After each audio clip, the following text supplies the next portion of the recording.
గడ్డి కలుపు మందులు రైతుల ప్రాణాలతో పాటు నేల ఆరోగ్యానికి తీవ్ర ప్రమాదం కలిగిస్తున్నాయన్నారు రైతు కమిషన్ చైర్మన్ కోదండరెడ్డి. కూలీల కొరత కారణంగా రైతులు ఈ రసాయనాలను వాడుతున్నారని చెప్పారు.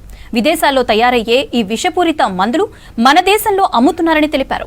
హైదరాబాద్లో పారాక్వాట్ నిషేధంపై చర్చించింది రైతు కమిషన్. రైతుల ప్రాణాలు కాపాడాలంటే ఈ ప్రమాదకర మందులను వెంటనే నిషేధించాలని కమిషన్ సభ్యులు, వైద్యులు, వ్యవసాయ నిపుణులు ప్రభుత్వాన్ని కోరారు.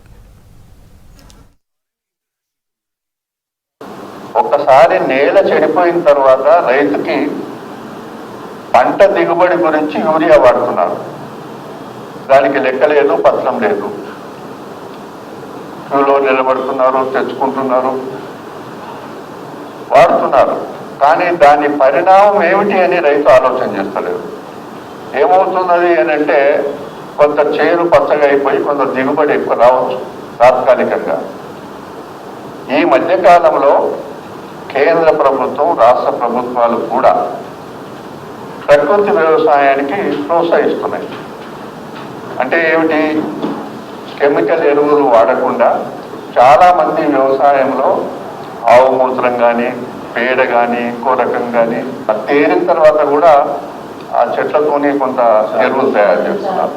రకరకాలుగా తయారు చేసుకొని వాళ్ళ అనుభవం ప్రకారంగా చేసుకుంటున్నారు. కానీ దీంట్లో చాలా ఇబ్బంది. ప్రధానంగా ఈ పారాక్వాట్తోని గడ్డి మందు కొడితే గడ్డికే కాదు, తర్వాత దాని ద్వారా రైతులు కూడా ఇబ్బందుల పాలవుతున్నారు.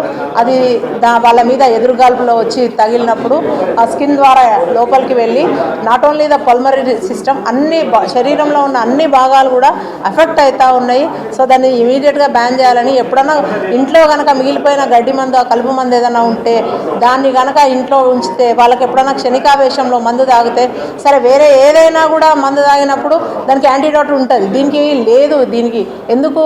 దీనికి పర్మిషన్ ఇచ్చిండ్రు ఇండియాలో అనేదే అదో పెద్ద $1 మిలియన్ క్వశ్చన్.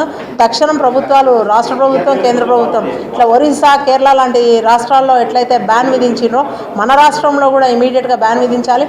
ఈ మందులను బ్యాన్ చేయాలి. ప్రజల ఆరోగ్యానికి సంబంధించి చాలా ప్రమాదకరమైనటువంటి పరిస్థితి ఉంది. ప్రజల ఆరోగ్యమే కాకుండా నేల ఆరోగ్యం కూడా దెబ్బతింటుంది. ఈ కలుపు మందులను బ్యాన్ చేయకపోతే రాబోయే 5-6 సంవత్సరాల లోపల విపరీతంగా క్యాన్సర్ పేషెంట్స్ పెరిగే అవకాశం ఉంది.